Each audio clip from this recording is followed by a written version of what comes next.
बिस्मिल्लाहिर्रहमानिर्रहीम। मैं मुफ्ती उमर सिद्दीकी कासमी आप हजरात के सामने नजर बद के ताल्लुक से चंद वज़ाइफ रख रहा हूँ। एक औरत है जिसने सवाल किया है कि मुफ्ती साहब अस्सलाम वालेकुम व रहमतुल्लाह। मेरा एक सवाल है कि नजर बद की क्या हकीकत है? क्या नजर बद वाकई ही लगती है? अगर हाँ तो फिर नजर लगने की पहचान क्या है और उसका इलाज क्या है? रहनुमाई फरमाए। वालेकुम अस्सलाम वरहमतुल्लाहि वबरकातुहू। देखिए, सबसे पहले मैं आपको ये बता दूं कि मैं कोई आमिल नहीं हूँ, ना ही मैं कोई तावीज़ गंडे करने वाला मौलवी हूँ या आमिल हूँ कि भाई मैं कोई नजर बद के या इनके इलाज करता हूँ या फिर झाड़ फूंक वाला। नहीं, बिल्कुल भी नहीं। हाँ, आपने सवाल किया है इसलिए उसका जवाब दे रहा हूँ। सबसे पहले आपको मैं बता दूं, सही बुखारी हदीस नंबर 5738 39 40। आप ये उठा के देख लीजिए, नजर बद बरहक है, इसकी दलील आपको मिल जाएगी। सुनन अबू दाऊद हदीस नंबर 3879 उनासी यानी कि 7938 ये है, यानी कि 3879 3880 हदीस नंबर।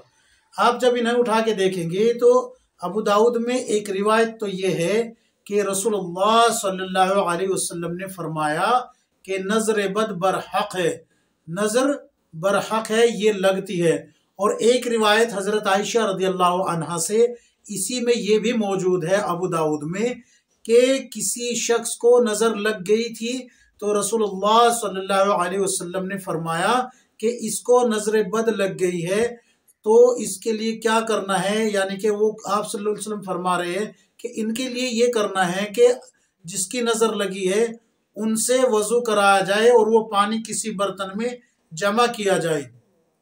फिर उसके बाद उस जमा पानी को नजर बद वाले शख्स को दिया जाए जिसको लगी है, वो उससे गुस्ल करे तो उसकी नजर बद दूर हो जाएगी। एक रिवायत में और आता है कि एक सहाबी जो थे वो गुस्ल कर रहे थे और गुस्ल करते वक्त किसी दूसरे सहाबी की उन पे नजर पड़ गई। अब नजर पड़ी तो जो सहाबी की नजर पड़ी थी उनके दिल में ये ख्याल आया कि कितना खूबसूरत बदन है। तो जैसे ही ये ख्याल आया, वो जो सहाबी गुस्ल कर रहे थे वो फौरन बेहोश होके गिर गई। जब बेहोश होके गिर गई तो रसूलुल्लाह सल्लल्लाहु अलैहि वसल्लम को इत्तला की गई तो रसूलुल्लाह सल्लल्लाहु अलैहि वसल्लम ने फरमाया कि फला ने तो अपने भाई को कत्ल ही कर दिया था। ऐसे अल्फाज हदीस में आए हैं।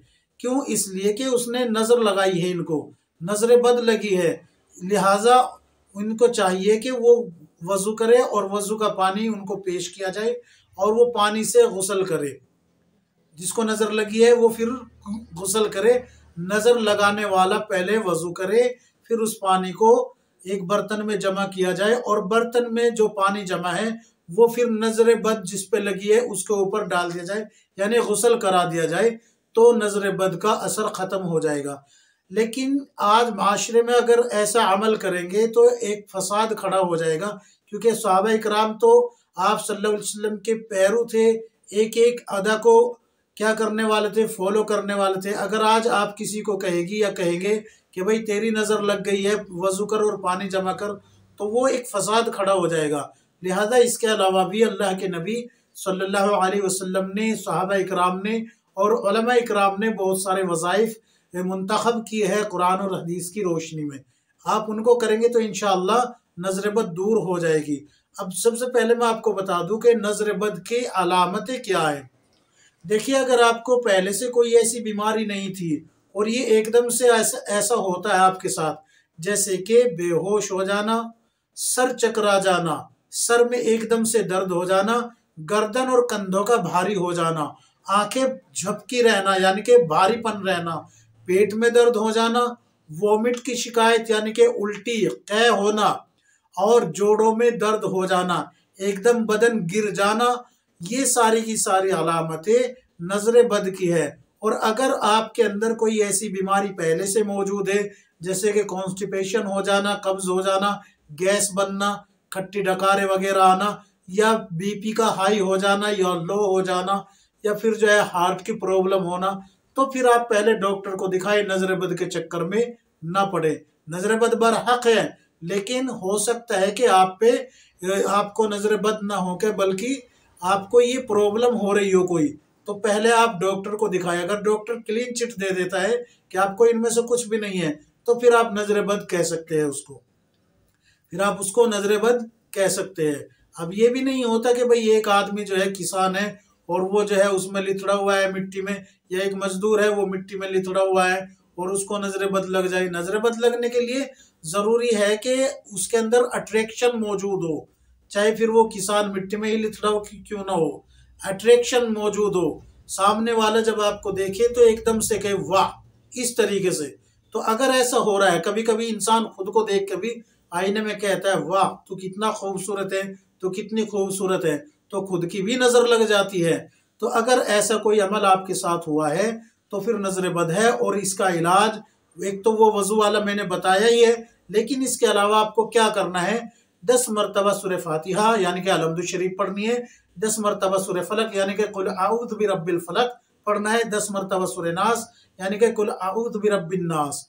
ये पढ़कर आप अपने ऊपर हथेलियों पे दम करें और वो पूरी हथेलियों को पूरी बॉडी पे फेर लीजिए।